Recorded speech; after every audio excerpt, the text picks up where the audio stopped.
നമസ്കാരം. ഇന്ന് നമ്മൾ യുവാൽ നോവ ഹരാരിയുടെ ഹോമോഡ്യൂസ്, അതായത് മനുഷ്യന്റെ ഭാവിയെക്കുറിച്ചുള്ള ആ പുസ്തകമില്ലേ, അതെ അതിലെ ചില ചിന്തകളിലേക്കാണ് ഒന്നിറങ്ങിച്ചെല്ലാൻ പോകുന്നത്. അതെ മനുഷ്യൻ നാളെ എന്താവും? പഴയ പ്രശ്നങ്ങളൊക്കെ ഒരുവിധം പരിഹരിച്ച നമ്മൾ ഇനി ദൈവത്തെപ്പോലെ ആകാൻ നോക്കുകയാണോ? ഹോമോഡ്യൂസ് എന്ന ആ ഒരു അവസ്ഥ.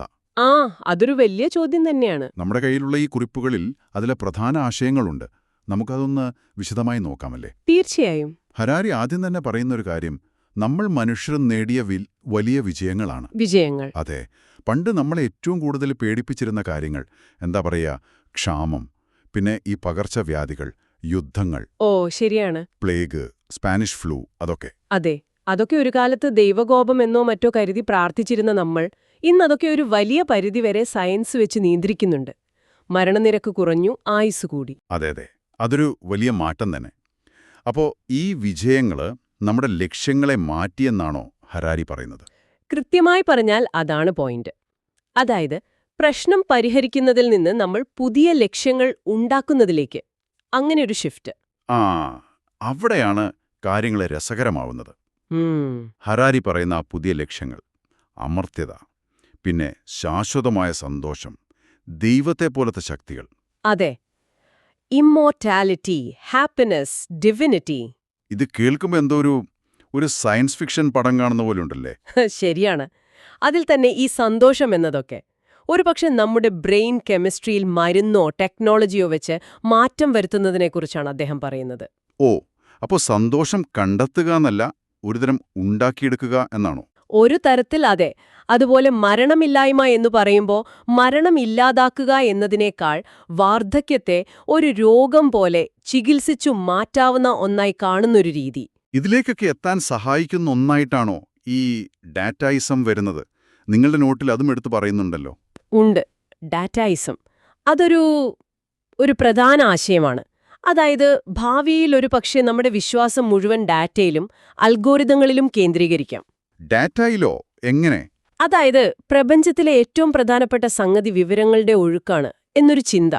നമ്മുടെ തീരുമാനങ്ങൾ പോലും ചിലപ്പോൾ നമ്മളെക്കാൾ നന്നായിട്ട് AI-ക്ക് പ്രവചിക്കാൻ പറ്റിയേക്കും. അപ്പോൾ ദൈവത്തിലോ മനുഷ്യന്റെ യുക്തിയിലോ ഉള്ള വിശ്വാസം മാറി ഡേറ്റയിൽ വിശ്വസിക്കുന്നൊരു കാലം വരാം എന്നാണ് ഹരാരി പറയുന്നത്. ഒരു സാധ്യതയാണ്. ഇതിന് എന്തെങ്കിലും ഒരു ഉദാഹരണം പറയാമോ? നമ്മളേക്ക് എങ്ങനെ ഇത് ബാധിക്കാം? ഒന്ന് ആലോചിച്ച് നോക്കൂ. നാളെ ഒരു ജോലിക്ക് അപേക്ഷിക്കുമ്പോൾ നിങ്ങളുടെ സർട്ടിഫിക്കറ്റോ എക്സ്പീരിയൻസോ നോക്കുന്നതിന് പകരം നിങ്ങളുടെ ഫോൺ ഉപയോഗം, നിങ്ങൾ ഓൺലൈനിൽ എന്തൊക്കെ ചെയ്യുന്നു, ഇതൊക്കെ അനലൈസ് ചെയ്ത് ഒരു അൽഗോരിതം തീരുമാനിക്കുകയാണ് നിങ്ങൾ ആ ജോലിക്ക് ഫിറ്റാണോ അല്ലയോ എന്ന്. എന്റെ ദൈവമേ!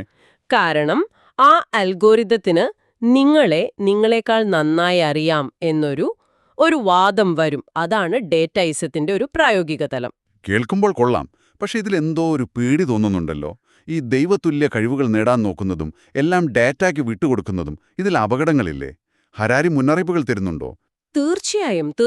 അതാണ് ഞാൻ പറഞ്ഞത്. ഇതൊരു പ്രവചനമല്ല, ഒരു ചിന്തിക്കാനുള്ള വിഷയം അല്ലെങ്കിൽ ഒരു മുന്നറിയിപ്പാണ്. ശരി. അദ്ദേഹം കുറേ വലിയ ചോദ്യങ്ങൾ നമ്മുടെ മുന്നിലേക്ക് ഇടുന്നുണ്ട്. ഈ ആർട്ടിഫിഷ്യൽ ഇന്റലിജൻസ്, അത് മനുഷ്യനെ കടത്തിവെട്ടുമോ? മനുഷ്യന്റെ കൺട്രോൾ പോകുമോ? അതൊരു വലിയ പേടി ഇപ്പോഴേ ഉണ്ടല്ലോ. പിന്നെ ഈ ജനിതക മാറ്റം വരുത്താനുള്ള കഴിവ്, അത് പുതിയ തരം വേർതിരിവുകൾ ഉണ്ടാക്കുമോ? ചിലർ സൂപ്പർ ഹ്യൂമൻസ് ആവുകയും ബാക്കിയുള്ളവർ പിന്നോട്ടു പോവുകയും ചെയ്യുമോ? അതായത് ഒരു പുതിയ തരം അസമത്വം. അതെ, സാങ്കേതിക വിദ്യയുടെ സഹായത്തോടെ അപ്ഗ്രേഡ് ചെയ്യപ്പെട്ടവരും അല്ലാത്തവരും തമ്മിൽ. മനുഷ്യൻ തന്നെ അവന്റെ കണ്ടുപിടുത്തങ്ങളുടെ അടിമയായി മാറുമോ എന്നൊക്കെ. ഇതൊക്കെ ഹരാരി നമ്മളെ ഓർമ്മിപ്പിക്കുന്ന കാര്യങ്ങളാണ്. അദ്ദേഹം ഒരു വിധി പറയുകയല്ല ചെയ്യുന്നത്. അപ്പൊ ശരിക്കും പറഞ്ഞാൽ ഹോമോഡെയൂസ് എന്നത് ഒരു ഉത്തരമല്ല, അല്ല, മറിച്ച് കുറച്ച് ചോദ്യങ്ങൾ അടങ്ങിയൊരു പേപ്പറാണ്, അല്ലേ? നമ്മൾ എങ്ങോട്ടു പോകുന്നു, എന്തൊക്കെ ശ്രദ്ധിക്കണം എന്നൊക്കെ നമ്മളെ തന്നെ ഇരുത്തി ചിന്തിപ്പിക്കാൻ പ്രേരിപ്പിക്കുന്ന ചില പോയിന്റുകൾ. കൃത്യം. നമ്മൾ ഇന്നെവിടെ എത്തി നിൽക്കുന്നു, നാളത്തെ സാധ്യതകൾ എന്തൊക്കെ, അതിലെ വെല്ലുവിളികൾ എന്തൊക്കെ, ഇതൊക്കെയാണ് വിഷയം. നമ്മൾ എത്രയൊക്കെ പുരോഗമിച്ചു എന്ന് പറഞ്ഞാലും ഈ ഭാവിയെക്കുറിച്ച് ആഴത്തിൽ ചിന്തിക്കേണ്ടത് അത്യാവശ്യം തന്നെ. തീർച്ചയായും.